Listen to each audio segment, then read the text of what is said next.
Hey there, health and wellness fans. Good evening and welcome to episode 6 of the YCast. Whoa, it's 6 already? It's 6. Damn, all right, that's fast. Okay. All right. Keep it. Hold it down. Hold it down. Podcast that's revolutionizing the way men think about their health and well-being and their life, one conversation at a time. I'm Tony. This is Rob. And how are you, Rob? I'm doing great. Doing great. Looking forward to the show tonight. You know, we get a lot of questions about the subject matter, about what the best nutritional vitamin supplements are for men. So I'm looking forward to speaking about that. We have Fueling the Modern Man, 11 essential supplements all men should be taking, which I'm not taking about 6 of them. Keith, you're at 0, I think. No, well, I got a couple. I'm not like you guys, but I got a few. Yeah. Hey, so Keith, our producer, is joining us. He's our guest. What's up, everybody? Thanks for letting me jump on with you guys tonight. Yeah, no, thanks for knowing audio and video where we didn't have a show. True. Yeah, so basically this show is going to encompass a lot of different things for a lot of different people, whether you're a gym rat, busy professional, or someone just looking to optimize your health. This episode is for you. Yeah, we're going to break down 11 supplements that Rob picked, very passionate about. So and he's got a lot of knowledge and experience with these supplements in particular. So I think the one thing is, like, everybody out there, including us, we're bombarded with information about supplements. Which ones actually work, how much your money you're going to put to these things every month, because I know myself, it's expensive. Yeah, I mean, I'm taking like 15 different pills. Right. And maybe some things you shouldn't be taking, or really doesn't have the studies or validity behind it. Right. Yeah. And then the other thing too is I think maybe we touch on like delivery too. Right? Yeah, we can do that. I think that's important. Yeah. Because I know a lot of people out there taking all their supplements like maybe in a shake. Yeah. True. Pills. There's liquids. I think at the end of the day, it's kind of like whatever works for you stuff, but maybe there's many forms. Yeah. Maybe we could shed some light on it. But those things, that's what we're here to kind of uncover tonight. So we'll break down the top essential supplements that from our perspective, and everyday benefits, and basically the science-backed research that we've accumulated to help you guys. Yeah, so, and that's a really good point, because the way I picked the supplements, and it, was based on science, right? The most studied supplements out there, the functionality of them, and as we get older, the supplements, quite frankly, we all need, right? Yeah. So I picked those based on that, and the literature out there that supports what we're, why take it and what it does. Yeah. So. And I would say for just anybody out there, there's a lot more research out there today than there ever has been. Yeah, without a doubt. So you can go to, I think, PubMed. Google Scholar is great. Yeah, too, Google Scholar. Go on there and take a look at some studies. Yeah. Me, I like to read studies. So yeah. So with that said, I would say people out there, like, if you're looking to take a supplement or something you've been wanting to try, or something that someone referred to you, don't just look on Instagram and say, oh, they're saying this is great. I mean, look at some of the, take a deeper dive into some of these articles, these on PubMed and Google, read for Google yourself, Scholar. right? Yeah, absolutely. Give you a little better insight. But then, I find, like, going into forums, like muscle and fitness forums, and just any type of health forum. Yeah. Because then you have people in there that are actually taking the product, they're seeing the results, they're telling you about side effects, things like that. And we're going to dive into, side effects, dosing as much as we can, and just give, I would say a good canvas, the whole aspect of what that supplement is. And absolutely. So, and by the way, people, if you have any questions out there, please, we wanted this to be kind of like a Q&A show tonight. So post up your questions. We'll answer them best we can. And then if you don't get a chance to answer your question, post it in the comments, and we'll get to it tomorrow during the week for sure. Yeah, absolutely. So I think, we'll just kind of go down the list. And I think the first one we'll start with is omega-3 fatty acids. Yeah. So for those of you, and we have the slides up. Keith did a great job on this. Thank you, Keith. Yeah. Yeah, and so And by the way, fish oil, like if people are fish oil, Yeah. DHA. You can get omega-3s from other sources, but fish oil is probably one of the best sources of omega-3. Yeah. Used for cardiac, cardiovascular health, functionality for cholesterol, lowers triglycerides quite a bit. Yep. So, omega-3s, believe it or not, they're actually used as prescription as well. There's a pharmaceutical companies that do very high dose omega-3s as a prescription, but you don't need that. You can go to the health food store and you can buy omega-3s pretty easily. And they, most omega-3s are very rich in EPA and DHA, which actually have brain support, cognitive health too. So if you look at these omega-3s and these fatty acids, they help with the conduction of nerves, right? And brain cells. And there's a lot of DHA and EPA found in brain cells, but it diminishes over time. So the ability to, supplement that and it gets a high absorption into the body is really key for cognitive health as you get older and cardiovascular health. So it's a very underused, I think, supplement. Yeah. A lot of bodybuilders and fitness people and nutritional people, they're not really talking as much about it anymore, but it's still a staple product to have and to use. Yeah, I think and reducing inflammation. Absolutely, yeah.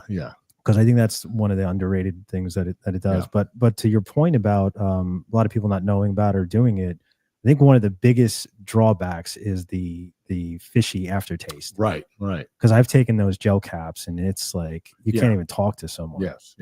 I think it depends on the brand though, because the one that I use, I never get that aftertaste.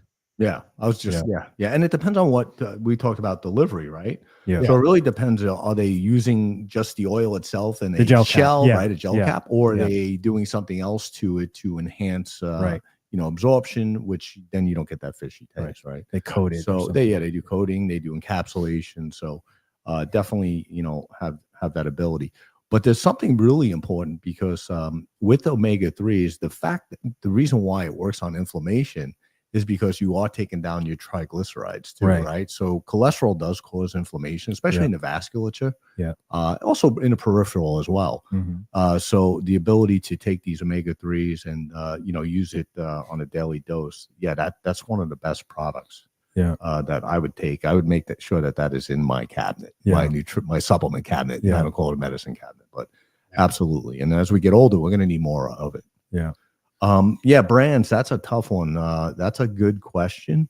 I would go with brands like the actual brands like Vitamin Shop brand, because they are doing some great inspections on the facilities. And GNC and too, GNC's got some good products out there.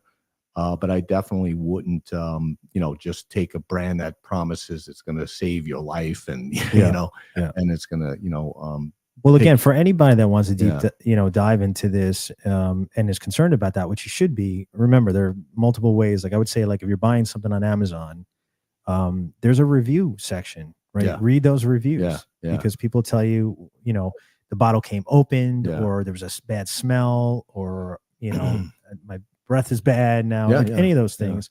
And then the other side of it is the testing. Well, I would say more legitimate companies will have testing on their website where you can see they will third party but a lot of consumers don't know how to read the testing, so to your point, forums, but also looking at the companies like the stores that are selling them with their name on it, they're definitely well tested and better products. So after stroke, they put you on salmon oil, that because it's very heavy on DHA. Also heavy on EPA, but really heavy on DHA, and that has a neuroprotective component to it. So it actually diminishes plaque, and which is build up from cholesterol and fats. Right. So it does help diminish that. Takes down the triglycerides. But if you look at it, it's also the neuroprotective component. If you think about wires, they're coated, right? They have rubber coatings. They have whatever types of coatings. That's the protected of the electrical wire, right? That's your nerve. So if you look at EPA and you look at omegas and DHA, that's exactly what they do. They're protecting the nerve endings from degradation and from injury. So that's something that's really important. So if you have a stroke, you have some damage there in the nerves because it's the brain, those are brain cells. And this is actually a neuroprotectant. So that's why they do that. Yeah, I think it is a unique supplement where like you can get it in a lot of good foods. Like I mean, everyone loves fish. You know, salmon. Food. Yeah, fish is the best. Salmon's probably got the highest concentration out of all. And maybe we should also preface that too. I mean, I don't think you could just take supplements. I mean, food's a big component on without getting these vitamins and nutrients. Yeah. Not everything. I mean, some you'll need to get the vitamins and nutrients because they're higher dosing. Yeah. But with omega-3s, you can get quite a bit of the oils from the fish. Absolutely. But I think that's why they're called supplements. Yeah. Right. Yeah, exactly. I mean, you need that food too to get to the efficacious point of indications. Right. Yeah. Well, not only that, even foods that are high in vitamins, like you take some of your vegetables, we tend to, they're over processed, but then we cook them, we boil it out. Yeah. That is a problem too. Yeah, absolutely. So you're degrading the actual nutrients in the food by heating it, right? So you get that degradation. So it's not the same. It's not apples to apples. Right. So that does become problematic. So you're not getting exactly what you need. That's why oftentimes supplementation is the better way to go. Yeah. So yeah. I guess any questions on that we can answer. Yeah, fire question. Even if it's we moved on to the next one, just we can always go back. Absolutely. But I love this next one because I know that you have a lot of history with vitamin D. I do. Yeah. So I mean, I don't want to veer too much, but if you can kind of give a background of some of the work you've done with vitamin D on the film and stuff like that. Absolutely. And then we can kind of get into like, what it does and stuff. But I always love the story when you tell us at meetings and stuff like that. Yeah, sure. I can definitely do that. Obviously, vitamin D is essential for many things. I mean, it's really, people call it vitamin D. It's actually a hormone. It's a pro-hormone. Yeah. And it acts like a hormone, as it functions like a hormone, because it is, right? But we call it vitamin D. So it's really not truly a vitamin in the sense of being, fitting within the classifications. Typical, Right.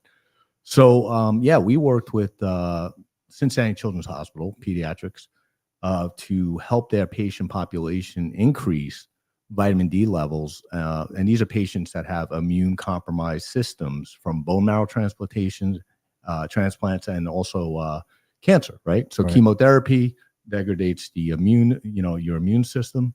And, you basically need vitamin D to rebuild those cells. Vitamin D helps build the immune system itself. The immune system is very complex. It has multiple cells, T cells, B cells, killer cells, you name it, right? NK cells. Lots of different aspects that help protect the body. So without vitamin D, you cannot rebuild your immune system. So these kids, the kids survive the cancer. They survive oftentimes the bone marrow transplantation or organ transplant, but they die from, what we call nosocomial illness. That's illnesses in a hospital that attack the body because the body's weak. Right. And it doesn't have, its immune system. Right. So they were dying. They tried everything. They tried, pills. They tried, different liquids, drinks, vitamin D drinks and stuff like that. So we were able to create a vitamin D that had high levels of absorption in our thin film technology, which is an encapsulation technology, flavored strawberry. So kids like taking it. And we were able to get 100% of the kids' vitamin D levels up to normal and above, and a 100% survival rate in those classifications compared to the ones that weren't taking it or they couldn't get their vitamin D levels up. So we are such a big believer in vitamin D. We've seen its effects on with vitamin D, and it's important for immune system, but other things too. Men's testosterone, very big deal. If you have low vitamin D, you can be certain your testosterone levels are low. No question about it. Bone health, for calcium absorption, things like that.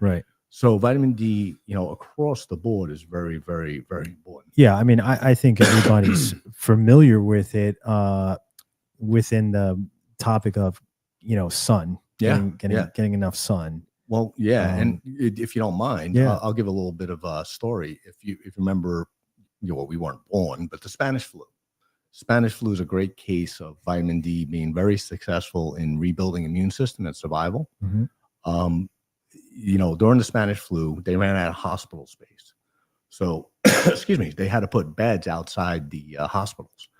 And the survival rate, I think I may have told you this, Keith, the survival rate of the people with the beds outside the hospital were greater, much greater Yeah. than the survival rate of the people that were stuck inside the hospital Wow. during that time, right? Yeah. And the hospitals were like tents in a sense back then, right? And they finally realized it's because they're in the sun and, Right. and they're outside and they're getting vitamin D.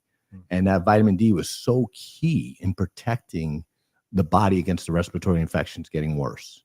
And we saw that this pandemic. Yeah. People with low vitamin Ds often really had struggled with COVID and oftentimes, passed away from it. So, and that's the greater cohort. Like the people that had low vitamin D had the most issues. I mean, obviously diabetics, obesity, things like that. Yeah. So vitamin D for immune system to me is, the best thing to take. You should take it all the time. It keeps your hormone levels at a homeostasis, production wise, and then, bone health. So it's really important. And I love vitamin D.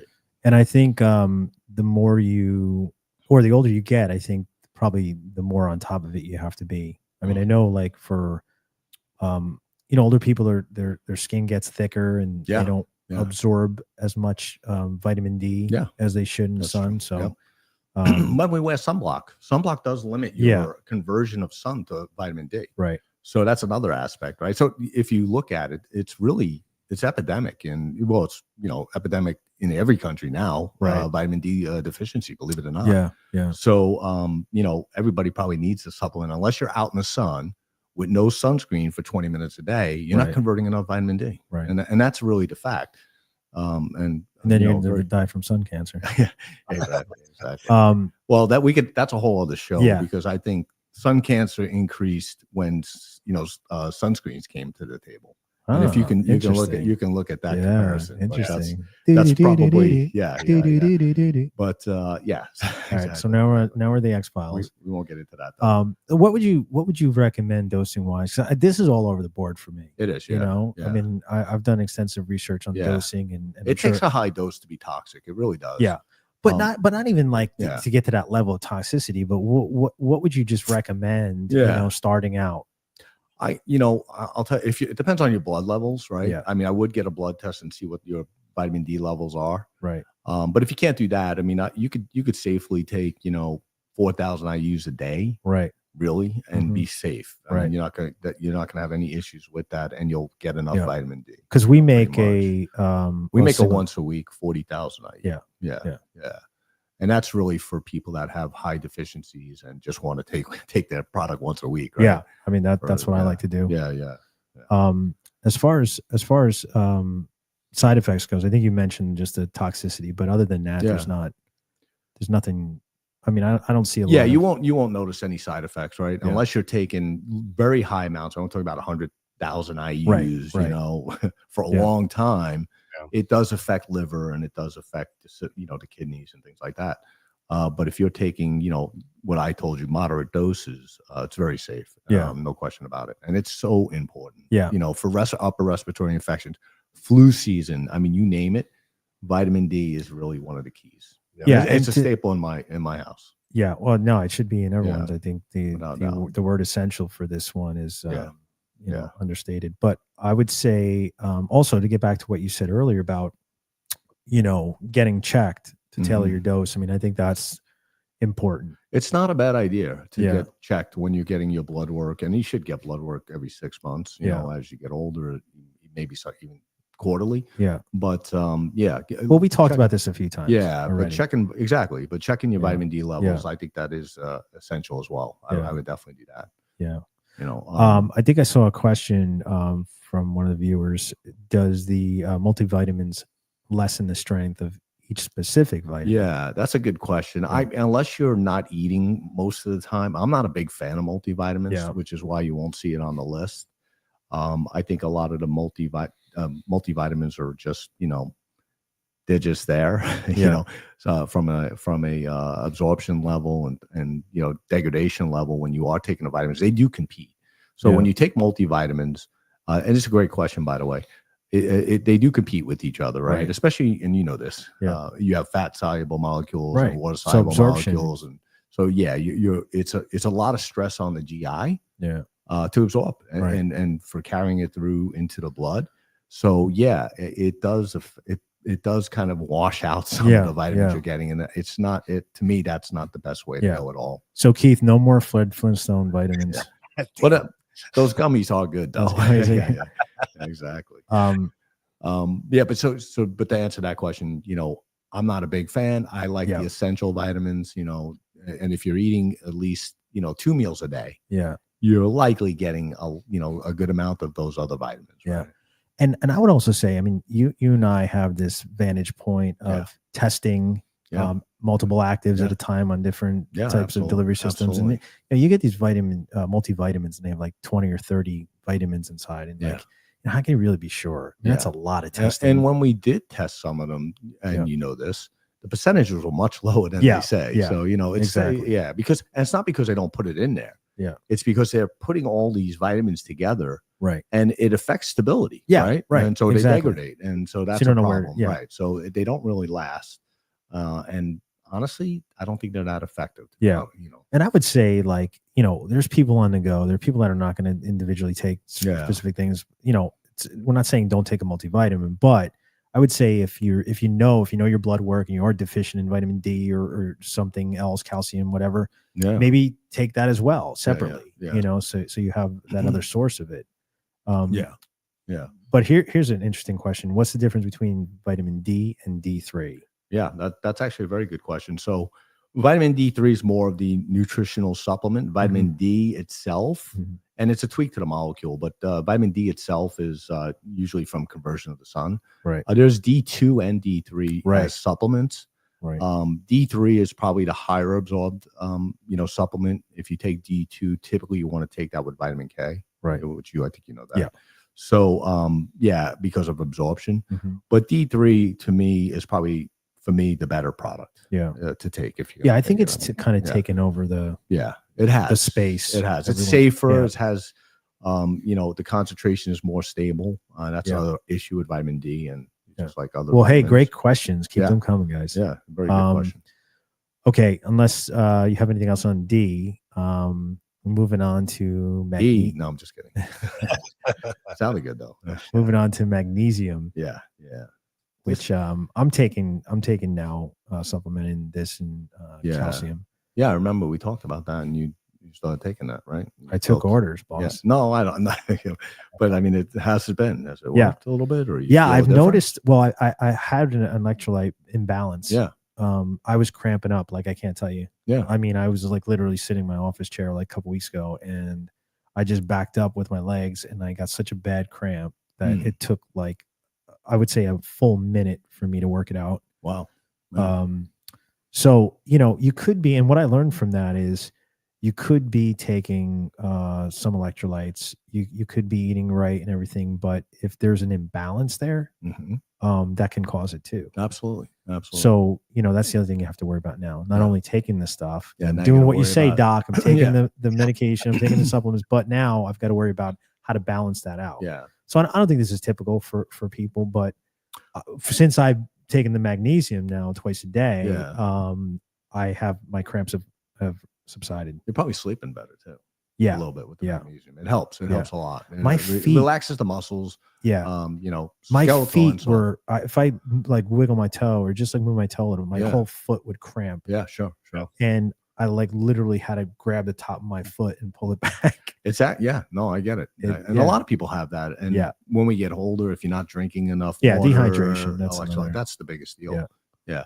But I'm going to go kind of circle back to the multivitamins, because you said something about really interesting about balancing it out. Right. That's the other issue with multivitamins. You take a multivitamin, you're taking 100% of the daily dose of all these ingredients. Then you're potentially taking separate vitamins, and then you're taking food. Yep. So you may be creating that imbalance because you are taking a multivitamin rather than trying to get most of your vitamins. When I say vitamins, I'm not talking about some of these other things that we will discuss later. Right. But when you are trying to get vitamins, food is the best way. It really is. Still, overall, if you can. Right. And to me, that's why multivitamins, I just don't think they work. Yeah. Yeah, I mean, look, I think it's just a learning lesson for everybody, and you take you take it and you see how it works for you, and and then you move to next absolutely phase. But magnesium has been good for for lots of things. Yeah. It does support the muscle tissue. Mm-hmm. It supports nerves, believe it or not. It relaxes muscle. And also, it does help with sleep, and that's really important, obviously, because we need sleep for recovery. One of the other things that it helps, besides relaxation and stress, it does help with restless leg syndrome, and there's been some good research on that. And I know some people in the audience that have that. Yeah. I know sometimes I get that. I do it too, man. So it does help a lot with that, and because you're relaxing again, you're relaxing muscles, you're relaxing the nerves, and they go hand in hand. When you have a tense muscle, what is it doing? Your nerves firing off too. Right. So they work together, right? It's synergistic. You can't move muscles without nerves, right? So it definitely helps both, and definitely works on muscle relaxation, cramps, and then restless leg. It's like an extra set of cardio. Yeah. And remember, the heart is a muscle, right? People, I mean, we all know that it's a muscle, and the ability to kind of relax that muscle, basically, so it's not overworking. Because a lot of people have tachycardia sometimes, their heart rate goes up, and it does help kind of reset that rhythm, and relax the muscle. So that's really important. I think you mentioned something about sleep earlier for magnesium, and I know like sleep or magnesium right now is super popular for sleep. So I see it all the time. I think there are, by the way, there are many forms of like magnesium, calcium, and different things, and so they have different benefits. But I think like right now the glycinate I've been taking, and that helps with the sleep. And I think, like you were saying earlier, the absorption. Higher absorption. That's why. It's a higher absorption. So they basically pair it with that molecule to increase absorption. Does it help with energy at all? Yeah, because you're sleeping. It actually does, because if you relax muscle, you're using less energy. Right. Okay. If your muscle's always tense, you're using a lot of energy. Your ATP gets exhausted every 12 to 15 seconds. ATP is the energy component to the muscle, to the mitochondria, the cells in the muscle. And I'm going to get into that a little bit, not too deep. Won't scare people, but it does. You're scaring me. You lose that very rapidly. And so imagine you're always tense or you have cramps, you're going to lessen your energy, right? And you don't even have to have cramps. Your muscles can be tight and you don't even know it, and you're walking around. So if you can lessen that, you're going to have more energy overall. Because again, your ATP is not going to be expended. So what you're saying is I could take more naps? Exactly. You should. Absolutely. Take more naps. Does it help with anxiety? Absolutely. It relaxes you. So it does reduce stress quite a bit. And that's a big deal right now. They're even testing magnesium and other products, not just magnesium on its own, but combinations for veterans that have high anxiety, high stress, PTSD, and they've had some good success with that. Actually, magnesium and cannabis together, is one of the products that they test. Treatments, like CBD and magnesium. So, well, I would say too, the one other thing that I've been doing was when I was taking my D3, I was also reading that magnesium also supports the absorption of absolutely. D3. So there's those other things you have to kind of look into too, of what other supplement supports the one you're trying to take. And then you're getting the best of both worlds in a sense, right? Absolutely. And that's kind of why we picked what we picked, because they do work together. They're very synergistic. There's what people like to call the entourage effect in other products, but it really does work systematically together. And, especially as we get older. And that's why I picked these, top 11. Okay. So let's move to, actually we're going to move to zinc. Love it. But before I do, we should mention that pairing magnesium, like we're just talking about, with zinc, is good for sleep as well. Sleep, immune system, testosterone, muscle, all the above. So zinc. And if you probably notice a common thread here for me, I'll get into the coffee in a minute, but because I drink more. But so my common thread is immune system, testosterone, hormone levels, right? Sleep. Yeah. These are the things we need as we get older that diminish. Right. So when we look at, and you don't have to be old. I mean, anything over 25, it starts to diminish, right?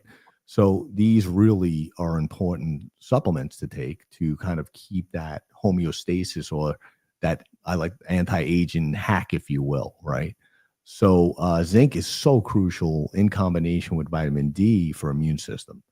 It's been shown to have antiviral effects, some antibacterial effects. Right. So prostate, exactly. Enlarged prostate, which we'll get into because that's common too as we get older. Yeah. More stress, testosterone conversion to DHT, and you get an enlarged prostate, and you get up 6 times a night to pee. Right. And I was also reading, like if you sweat a lot, it helps. Yes, absolutely. So, if you're any sweaters out there, not the sweaters you wear, but the sweaters, because you're losing essential minerals too. Yeah. You don't just sweat out, water. Right. So you are losing minerals, electrolytes. So you're losing a lot of different. Right. I mean, look, I've tasted my sweat before. Doesn't taste good. It's no Gatorade. That had to be as I was driving by you on the basketball court. As you shoved me into as I shoved you to the fence. So I think zinc is another key vitamin that I would put into a mineral that I would put into my nutritional cabinet. Absolutely. And we really, it's interesting. There's foods that have zinc in it, like a lot of vegetables too, but we don't eat enough of that. So we have in our society, we do have high, deficiency in zinc. Yeah. Vitamin D and zinc are one of the highest deficiencies that we have in the current, way we live, so to speak. Fast foods, processed foods, things like that. Yeah. It looks like there's like a 15 to 30 milligram daily dose. Yeah. And as far as side effects goes, you got to be careful. I recommend the lower end of zinc dosing, because you do create what they call copper inefficiency, and you need copper for your nerves to basically fire off appropriately, right? And for other things too, but that's one of the most important. So when you are taking zinc, at high levels, they usually make you take copper with it. Yeah. But at the low levels, like you said, 10, right? That's fine. You're pretty good there. You don't want to go over that. Yeah. And the other recommendation is like taking it with food too, because there's a lot of sensitive stomachs. It's very difficult sometimes. If you take it on an empty stomach, you'll definitely get nauseous potentially. So definitely eat some food. And then what's the whole deal with like zinc during like the winter and the cold season? Well, again, immune system, right? Immune system. Antiviral, it basically helps fight upper respiratory infections. Yeah. It's been shown for that. And so that's really important. And you could take that, you should take it all year, right? Right. Because viruses are around all year. But it's very effective. Very exciting. Yeah. It doesn't allow, what it does is it blocks, if you want to get into it, it basically, let's get into it, Rob. It blocks viral replication, into from different cells, like into, like, I don't want to get into the names of them, but ICAMs and binding sites like that. It actually will block it. So it acts like a lock and key mechanism, where the viral can't get into those grooves and replicate. So that's what's so important about zinc. Okay. Interesting. Yeah. I take zinc in conjunction with quercetin a lot, especially if I feel like I got a cold coming on. Yeah, quercetin, and it's a great product. It's a bioflavonoid. Very good for the immune system as well. I didn't put it on the essential list, but it's a nice to have list. And if you are sick, go get some quercetin. It works. Yeah. So absolutely. Yeah. We'll have like a honorable mention list. No, we will. Yeah, exactly. But again, for men too, testosterone, zinc.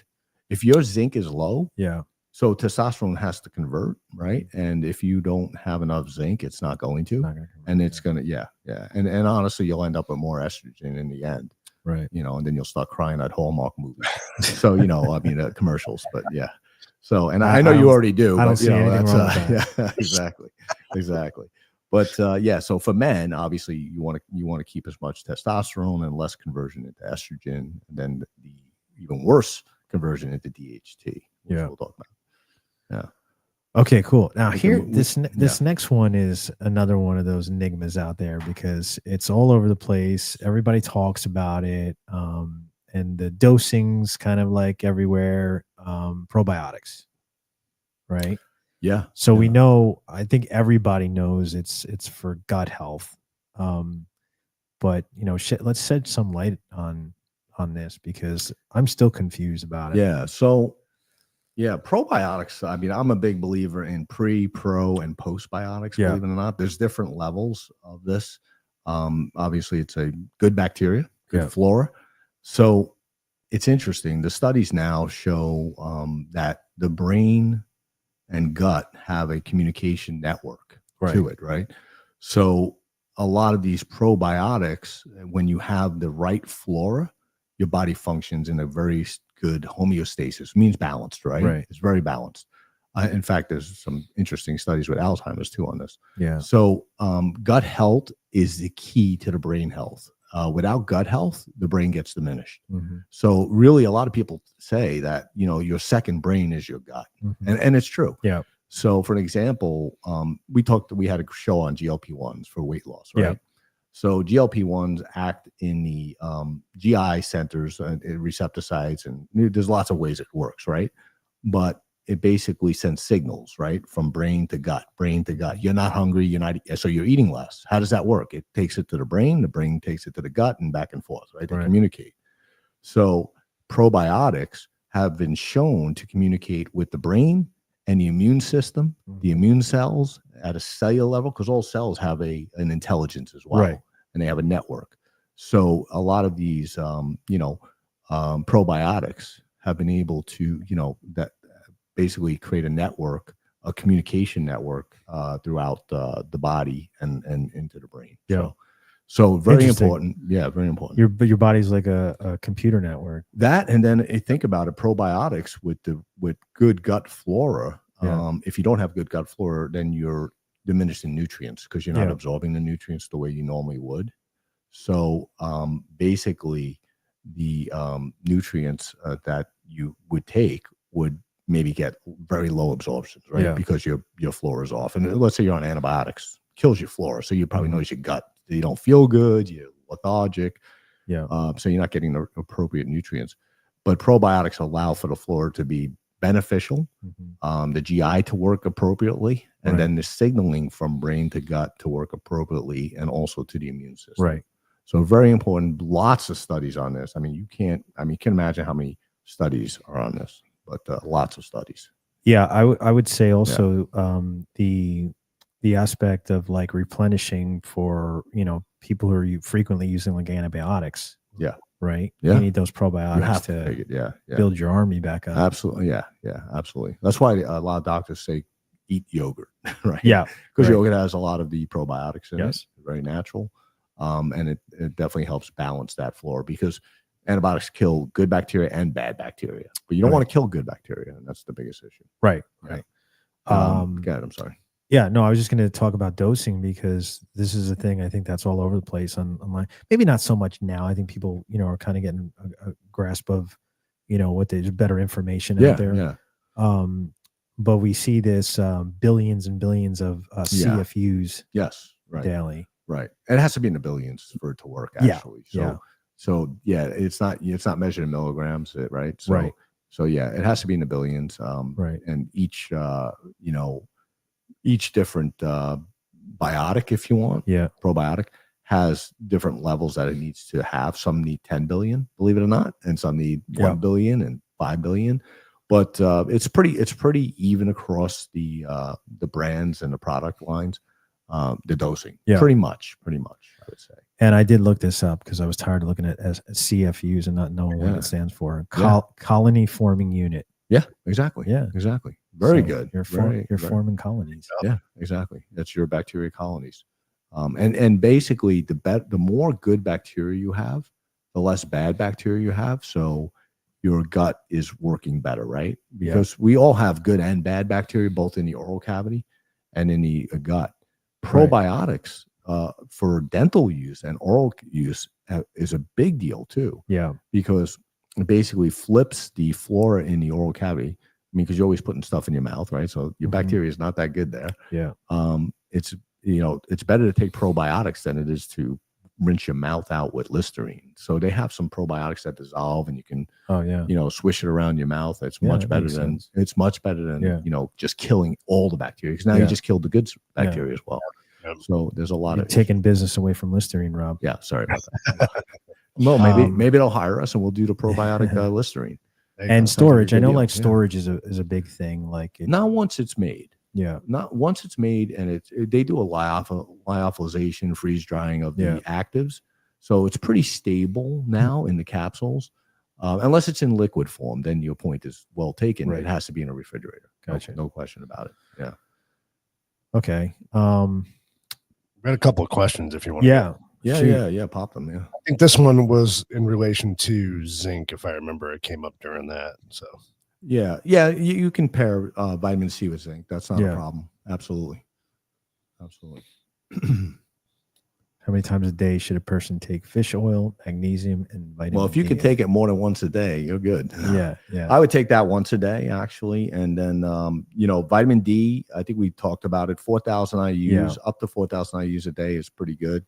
Magnesium, it really depends on which magnesium you're taking. How much is your dosing? I'm taking like 30. Yeah, I'm taking like 30 right now. But I could take 20 to 30. Yeah. I do know that it says like try not to exceed 40 milligrams. Yeah. But 20 to 30 is fine. You're well within the range. I mean, you could take, honestly, depending on what you're taking it for. If you're just taking it for maintenance, you can buy 10 milligram magnesium. Yeah. Fine. Yeah. So if you take it because you have cramping, you probably go a little higher. Yeah. Here's a cool one. I think everybody has taken this at one point. Protein powder. Yes. Protein powder. And it doesn't have to be whey powder. It could be plant-based. Well, you have that there. But it could be any protein. When we get older, actually all the time, protein is the most important component. You need carbohydrates. You need fats. No question about it. But protein for keeping muscle. And we don't need enough protein, believe it or not, because unless you're eating a bunch of steak all the time and fish, it can be toxic. Yeah, it could. You got to be careful. Yeah. But like 30 grams of protein in the morning really sparks the protein synthesis and muscle synthesis. Keeping lean muscle mass also basically gives you a metabolic boost. Right. So I always like doing that. I think protein in the morning is really key, and making sure you get enough protein if you want to get lean muscle mass. And that's important because as we get older, our muscle mass reduces dramatically. You can lose up to 20% of muscle mass, over 45, so to maintain that, you gotta offset that with supplementation. So protein, supplementation, I think is one of the key things. Also good for, bone health, because, the more muscle you have, the stronger your bones are, because when muscle is, working, the bone has to get thicker and stronger to support the muscle size. Yeah. So that's really important. The less muscle, obviously, you can have bone issues. So to me, whey protein is good. There's lots of protein. I mean, you can take any protein. You got to research that because I know. And what's good for your stomach, right? You got to really test out, what feels good when you're drinking. Yeah. I think there's enough information out there. It's good Google search. You can find out what works best for you. But I think most things I've read and people I know are sticking with the whey protein. Yeah. Good absorption, a little bit better absorption.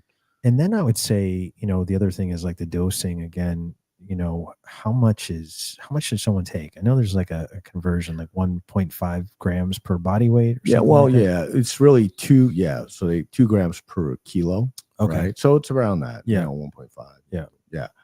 Which is high. It's a lot. Yeah. But you also got to count your food that you're eating with that.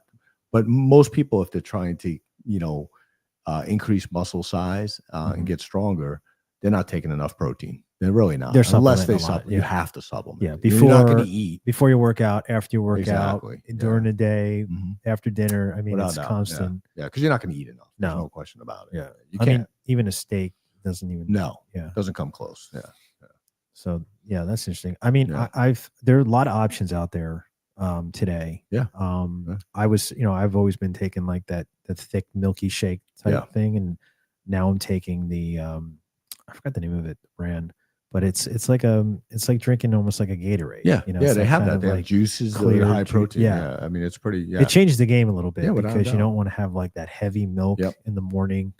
So it's almost, I get out of the gym and I take this refreshing drink.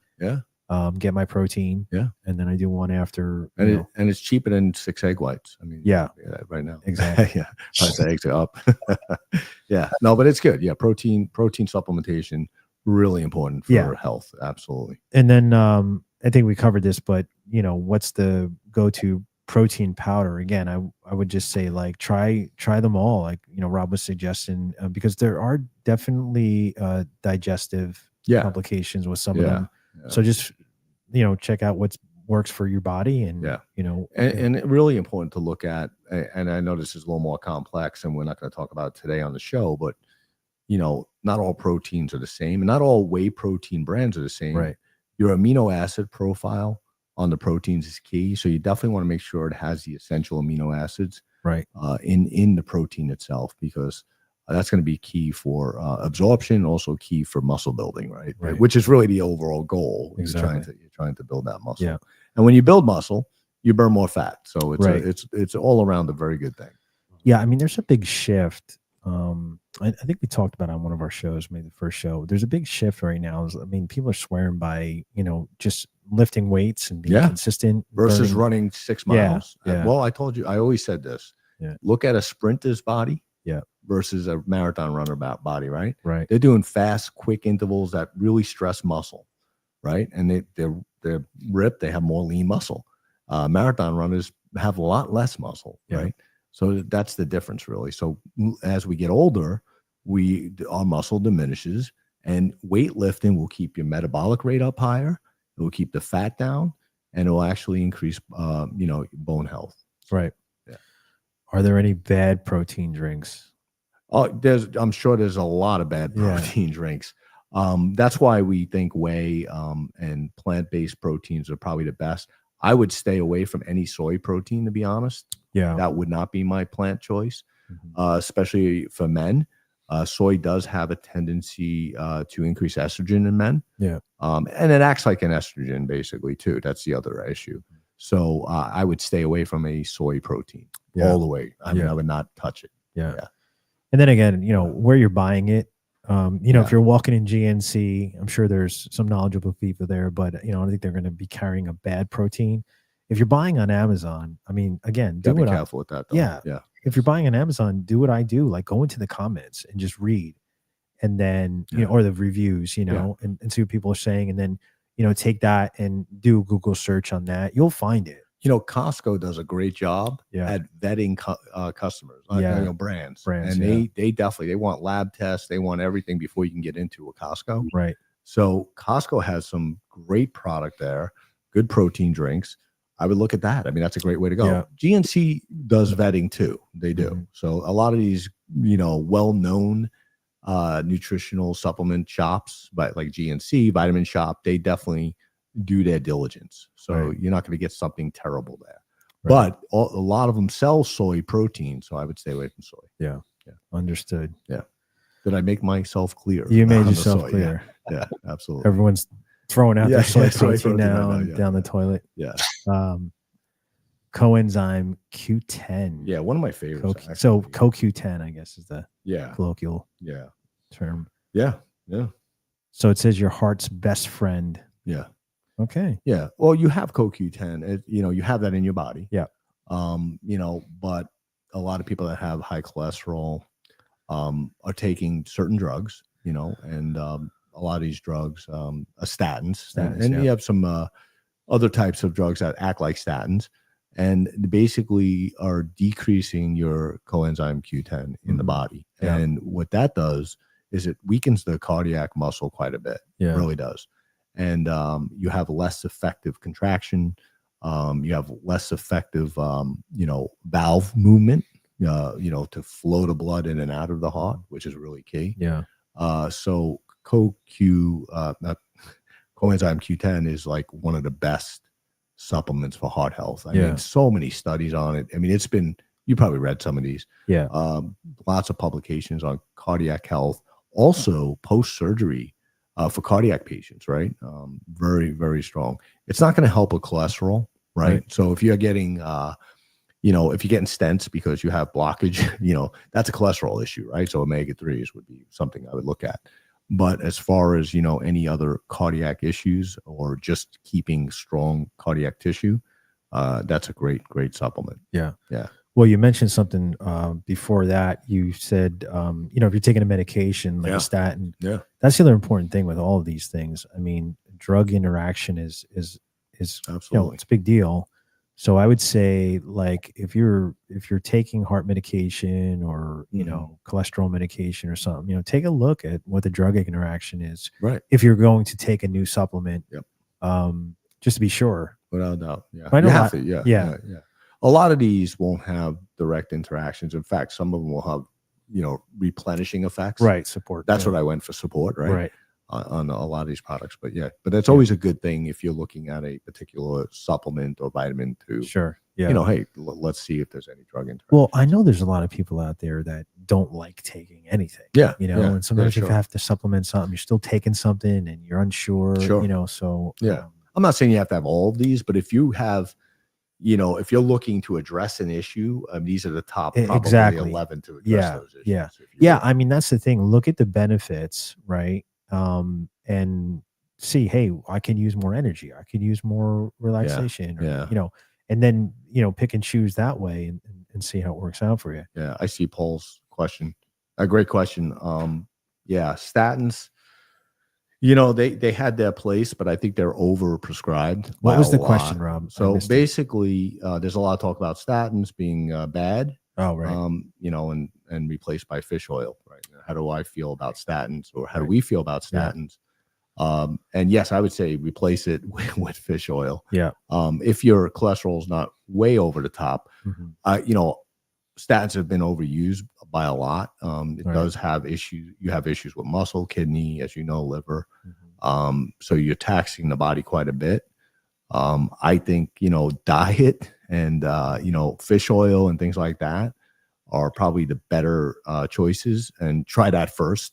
And if that doesn't work, then maybe you have to go to a statin. Yeah. But you go in there with cholesterol over, 20 points higher than it should be, they're giving you a statin. Yeah. And honestly, that's not the best approach. It really isn't. That's the other thing too. I've done this a couple of times where, everyone you just listen to your doctor and you don't, no, that's exactly what happens.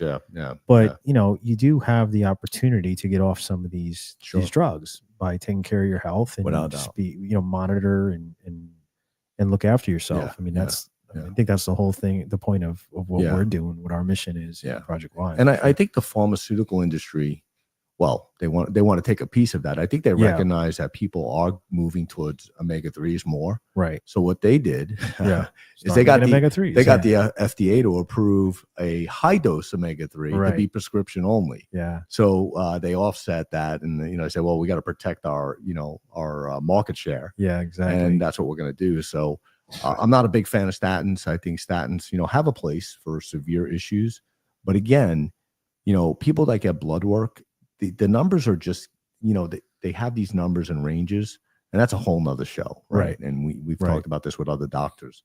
Those ranges are not right for everybody. Some people are going to have a little higher, cholesterol level, but be okay. They're not going to actually get, blockage. They're not going to get the issues. So it really, and it depends how high, right? Obviously. And then the ratios count, right? This. LDL. And LDL, right? Triglycerides, your HDL, all that counts.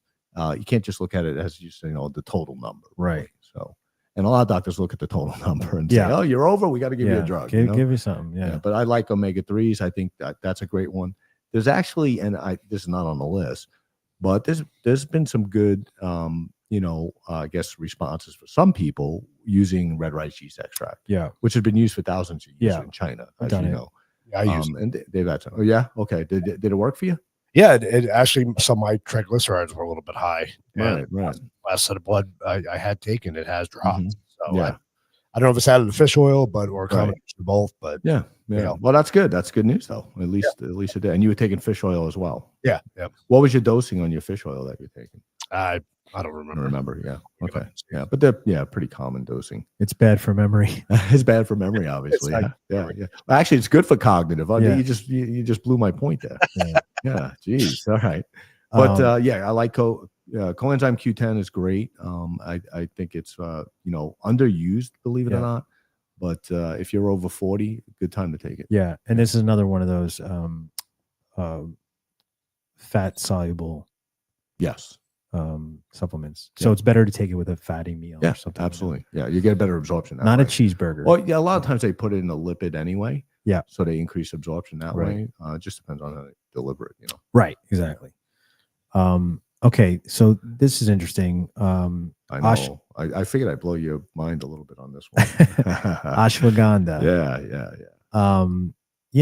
These adaptogens are really popular now. We see them all the time. We get a lot of clients coming to us and asking us if we can, develop something with adaptogens. So, pretty familiar with them now. But I'm glad you have it on the list because I still get people asking like, what are these things? I put it, I'm going to answer Paul's question next. I did see something that he put up really quick. So I don't want to, it is a Q&A. So I want to make sure we get everybody. Absolutely. So what's an okay cholesterol to modern day standards?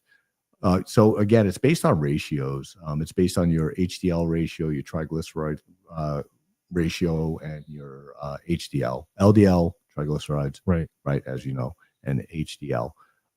So ratios count.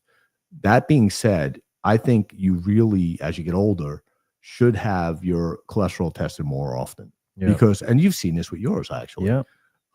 It will definitely, you'll have days where it's higher, days where it's lower. Timing of when you do it, mornings usually typically better, believe it or not, to do it. Fasting is the best approach when you're doing cholesterol testing. But I would do it. For me, every 3 months to every 6 months, I would test cholesterol. If you're 220 total, I know that they say that's high. That's not the time to go on statins, honestly. But if you're up at 280 and 300, and your LDLs are out of whack, and your triglycerides are off the charts, then you got to really start looking at diet. I would look at diet first. My workout, my lifestyle. Omega-3s, am I taking enough fish oil? I would look at those things first and go back 3 months later after that. And then if it's still high, I'll go on a statin. I mean, I lowered mine. That's how I would do it. By diet. Yeah, exactly. Which you can. I mean, a lot of, type 2 diabetics can basically get out of being type 2 diabetics, reverse it. Right. And, they still have higher, AC1s, than most people, but they can definitely do something. And there is some genetic tendency. Without doubt. Yeah. Some people just have genetic issues and they're going to have a higher cholesterol. Right. But then you got to look at family history. So let's say your family history had high cholesterol their whole lives, but not one person died of cardiac disease. In your family history. Well, that means your genetic makeup, can handle the higher cholesterol, right? And so that's important too. It's not just, you can't look at this in a vacuum. No, that's good. Every 3 months that's really important. That's really important. Yeah, it's a task. I mean, just for me, it's just a task to go to the doctor. So, anybody who can do that and get their, you can do online medicine now, right? So you can do telemedicine. You go to you just drive to a lab for 10 minutes. It's still like I'm going to the doctor. I want to jump on Tony's question too, because I was going to ask the same question that Tony asked. So if there is a genetic component to the cholesterol, are statins the end all be all, or are there other ways to manage it? I mean, are you kind of forced at that? I mean, genetically, good. I'm going to tell you because I had this experience. So doctor told me a few years back, they said, your cholesterol's this. I got it down. It was still pretty high, and she put me on the statin and she says, you're going to be on this the rest of your life. It's genetic. And then, I changed my diet up. I did a bunch of things. I got it below and I'm off. Yeah. Well, and that's the other thing. When you look at genetics, you have to look at family lifestyle too, because are you eating the same things your family ate, right? Right. When they were younger, are you doing the same types of meals because that's your custom, that's your culture? Yeah. right? And that makes a difference too. Makes a huge difference. So now you got to look at that. It's not like I said, you can't look at health in a vacuum. You got to look at it, holistically, right? And every aspect of what you're doing in life, right? And that's not easy for everybody, obviously, because it's a lot of work. No, I mean it makes a lot of sense. Yeah. So back to ashwagandha. I know we kind of got a little caught up. So as far as dosing goes, I'm seeing like 300 to 600 milligrams a day. Yeah, it's a higher dose. Yeah, higher dose. So you probably get like those big capsules. Yep. Yeah. Then you could do liquids. You do multiple too. You can do multiple capsules. Yeah. I know there's like sublingual, lipid type products. Yeah. Liposomal. Yeah. Liposomal. Right. Yeah, absolutely. So any of those are good. I mean, again, it's just going to be making sure you get it from a reputable place. And, it's one of the better herbs for stress release. Yeah. Relief, I should say. Yeah. A lot of the younger generation, for some reason, has a lot of stress. I'm not real clear on why. I mean, I think we grew up with more stress, but maybe it's social media. Who knows what it is? But they're doing drugs for that, right? Everyone's taking. How many people that have kids that have anxiety and are stressed, and they're taking prescription drugs and they're doing this and that, right? Yep. So for me, I looked at this. Ashwagandha to me is a natural because of the way it works. Right. It also reduces cortisol levels in the body, and it also helps support testosterone. Cortisol is a hormone as well. It's a stress hormone, right? And testosterone is obviously a growth hormone. Mm-hmm. I'd rather have more growth hormone and less stress hormone. Yes. Right? So it does reduce cortisol levels quite a bit, and by doing that, actually effectuates reduction of anxiety, right? So that, to me, that's important. There are side effects. There's side effects with everything you take, to be honest. This is a natural product, which is why I like it, versus prescription medicine. Skin that's itchy, I don't remember reading that part, but I'm sure ashwagandha make your skin itchy? Yeah. I bet you some people have reaction like that. I would guess that would be probably worried. Something to worry about if you are getting itchy, then you got to stop. If you're all of a sudden you're getting itchy, but exactly. Hey, can you do the benefits outweigh the right? That's the other thing. Yeah, exactly. But they work. It works. There's a lot of research on this now, and there's a lot of research that show there's not a lot of side effects. The side effects are minimal, right? Toxicology, is low.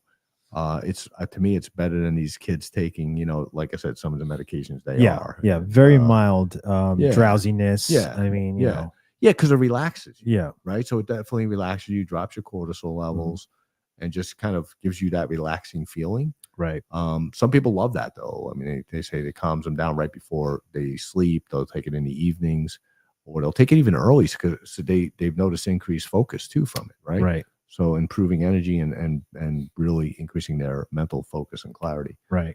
So I think that's really cool. So, okay. Here's another question. Yeah, you shouldn't be worried about it at 82. You don't have to worry about it at 82. No, definitely not. But you should be doing you should always worry about it. I thought that said 52. I'm like, well, you should be worried about it. But what you should be doing is not sitting on the couch the whole time. You should, you need to keep muscle strength and increase your bone strength by doing some light weights and lifting. Really, resistance training is what it's called. Yeah. That's going to help you increase your testosterone naturally. Yeah. That's really important, especially, as you get older. So start lifting some weights. That's great. All right. So where are we at here? We were at ashwagandha. We're already at number 10. This is saw palmetto. And I think me and Keith were it's really not. It's really number 9 because we number 9. You're right. We pushed one down. We're pushing. We were talking about this before we got live. We were talking about this. A couple of times.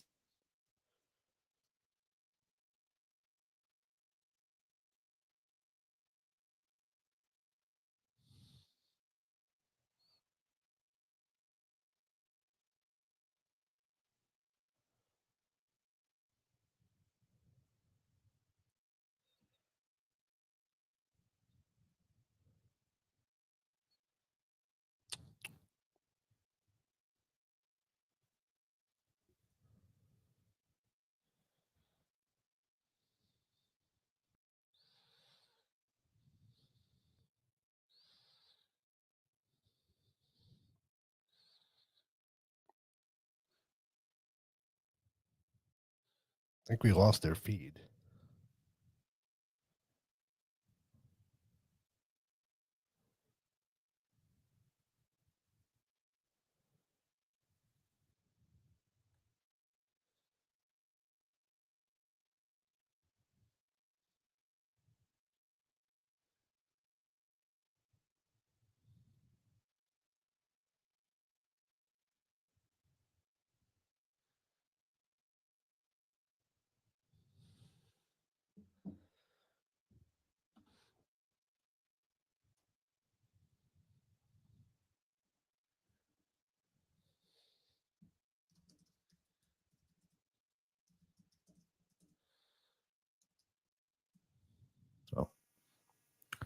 All right, there we are. I think we got. Yeah. Yeah, you guys dropped off for a minute. I don't know what happened. Oh, okay. Where did we drop off? You started getting into saw palmetto. I don't know if it was me that dropped or you guys dropped, because I was still moving on the camera, but you guys were frozen. Yeah, I think it was. I think it was our on our side. Okay. Yeah. But it just looked like it reconnected. And all right. Good. Screen popped back up. So you're back. Yeah. So I don't know. Yeah, we're back. So I don't know where I left off. We got hacked. Yeah, exactly. What I was saying is saw palmetto, Keith. I was talking about how it actually blocks the conversion of testosterone to what they call DHT, estrogen as well. But DHT is a component of testosterone that actually creates, enlargement of the prostate, which actually makes guys want to go to the bathroom 3 times a night, right? And I was talking about what used to be a faucet when you went to the bathroom becomes a drip. Yeah, a bad plumbing job, and it's frustrating for a lot of people. But saw palmetto is known to reduce that benign prostatic hyperplasia, which is enlarged prostate, and it's very effective. And it also blocks the conversion of DHT into hair follicles, which is why a lot of people go bald, right? DHT in the hair follicles actually creates hair loss. So if you can block that, you can actually block that from block it from affecting your hair, right? Yeah. So I think like when you're hitting the age 40, and you should really start taking notice. Yeah, absolutely. I would say 35 and up, actually. Yeah, even younger, especially because people start to lose their hair and start to get enlarged prostates, between 35 and up, right? The other component to that is it actually helps to increase free testosterone, which is the most usable form of testosterone, right? So it's unbound, right? And when you have bound testosterone, it converts more readily to DHT. So it really is much better to make sure you're taking something. There are prescription drugs that do the same thing, but again, these prescription drugs are not as safe as the naturals most of the time. They're synthetic and they do have a lot of side effects. Saw palmetto does not have a lot of side effects. And it's been around for hundreds of years with lots of studies. Yeah.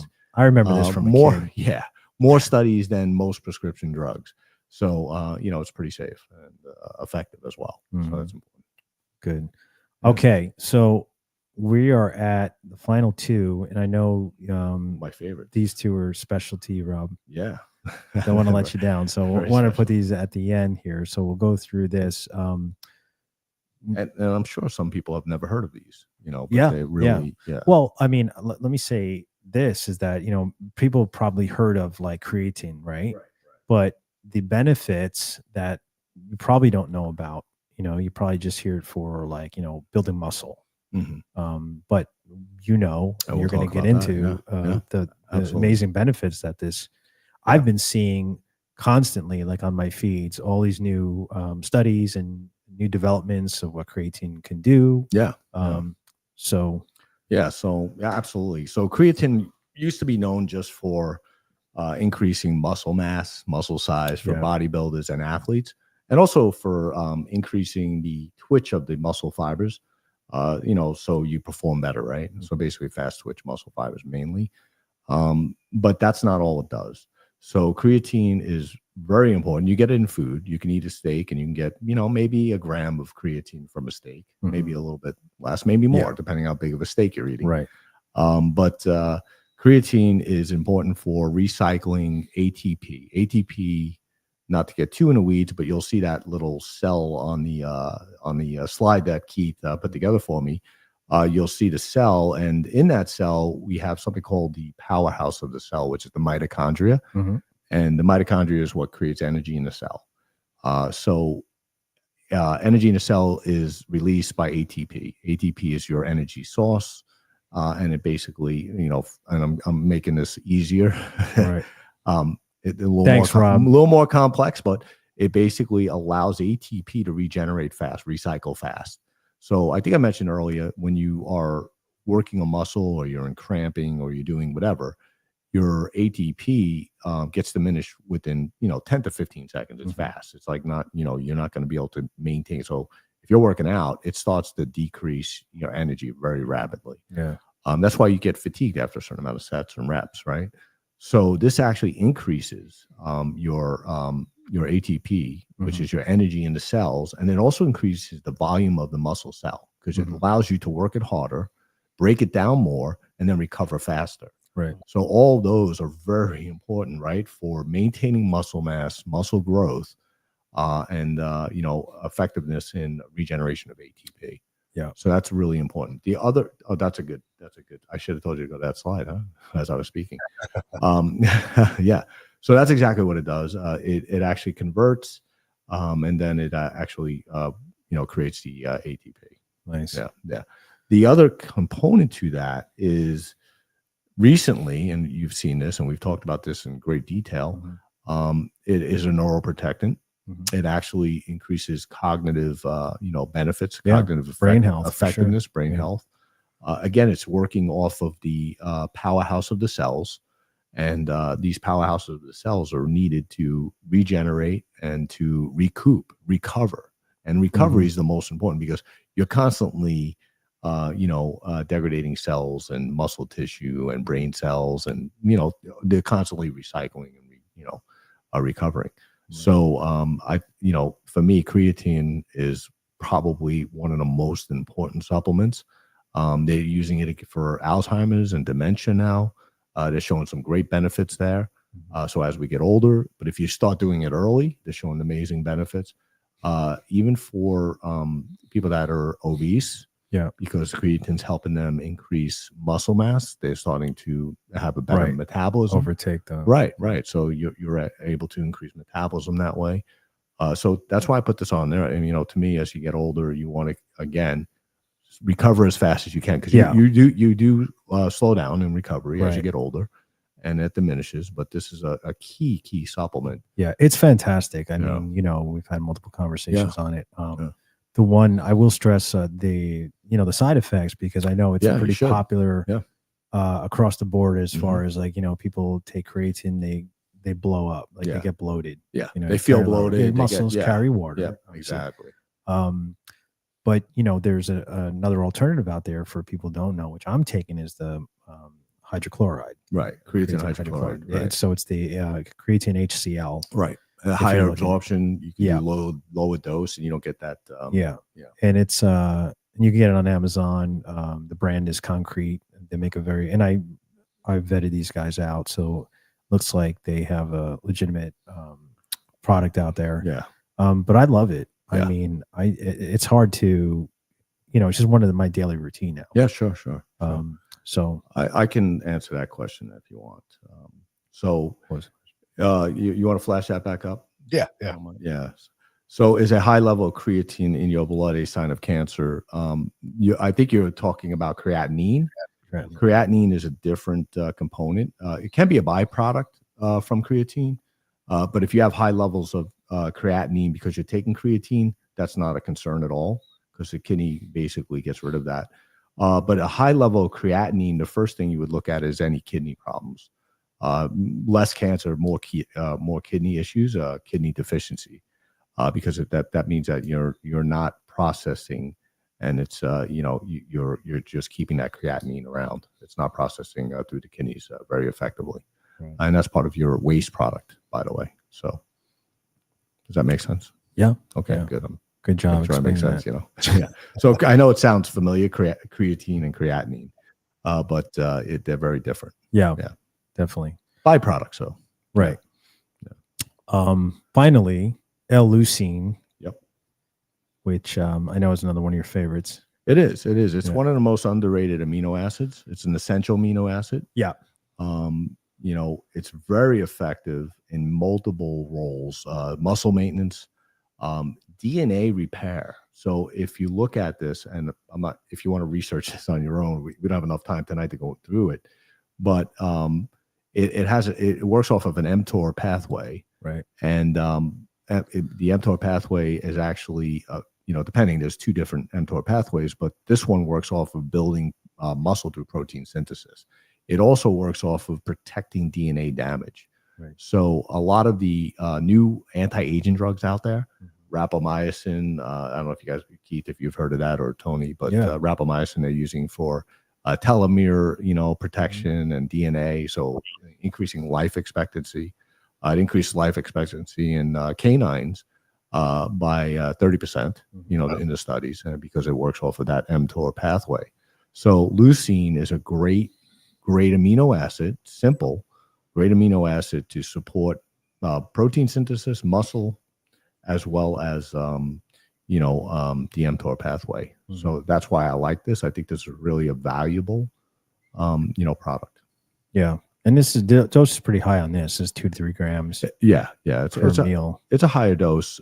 Definitely, you would do that in a protein powder, or you can do that in a meal. Yeah. Stomach discomfort is one of the side effects. Yes. Yeah. GI irritation is always going to be a potential issue. But again, if you're looking to protect muscle, protect your DNA, right? From degradation, because we all get that as we get older, but some get it faster. This slows it down. Yeah. I like the L-Leucine. I think it's one of the better products. Awesome. I think we lost Keith. Did we lose Keith? Yeah. I think he's frozen. Oh, no. Okay. No, he's good. You look frozen. Okay. He's good. What's that? Yeah. The other slide. We don't have any more.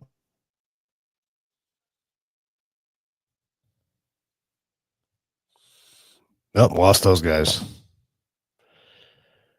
Stand by. We'll see if they pop back on. Can anybody hear me, or did you lose me too? Let me know in the chat if you can still hear me.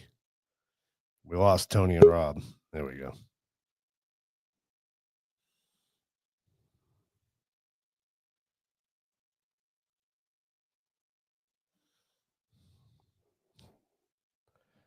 I think they're having internet issues. That could be the problem. Thanks, Lisa. Appreciate it. We'll wait and see if they pop back on here.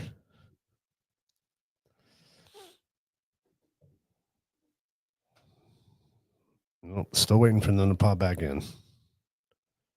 It's trying.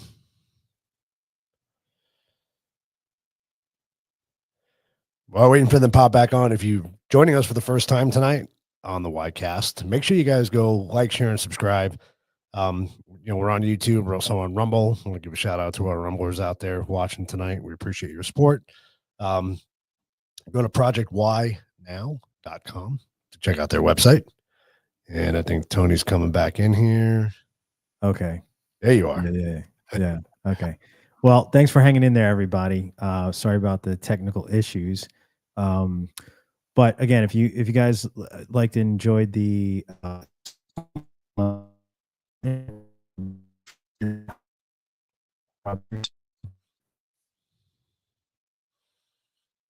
Yep, losing you again.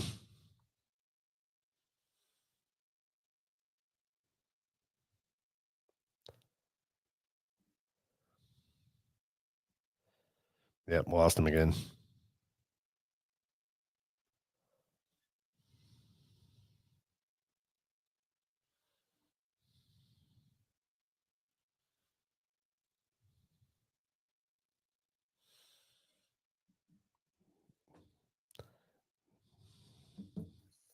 Do I have you back? There okay. You go. You there still?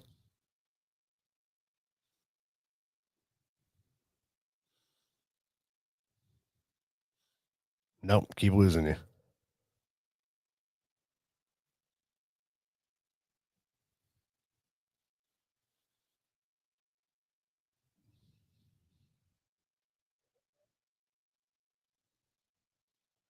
Yeah, they must be having network issues tonight.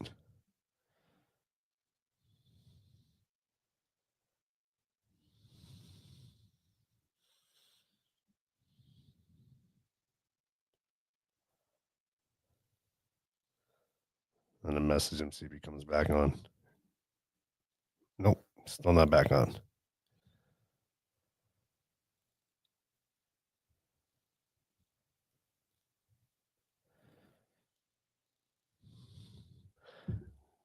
See if he reads his messages. They usually have their phones on silent for the show. So once again, guys, if you're joining us for the first time tonight, appreciate it. Make sure you go like, share, and subscribe on YouTube and Rumble. We really appreciate the support.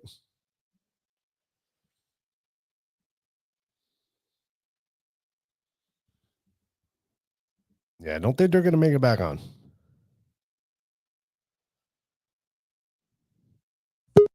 Oh, wait, maybe.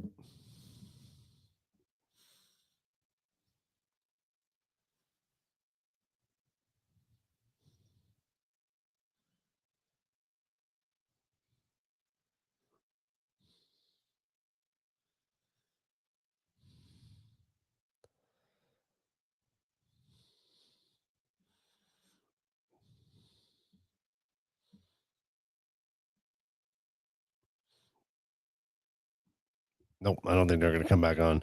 Anyway, their next show is going to be on March 12th. So make sure you tune in on March 12th on YouTube and Rumble for the Ydcast next show. You back? Can you hear us? I hear you now. Okay. All right. Well, yeah, guys, we're gonna end it here. Thanks for your patience and sorry about the technical issues.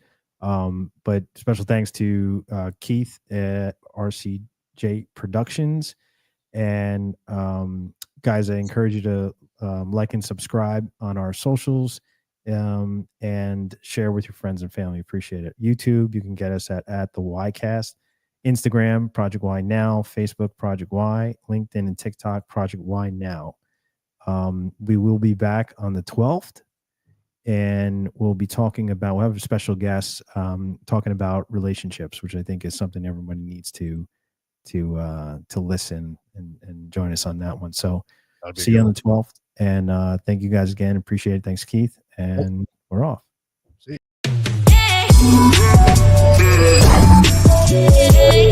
you.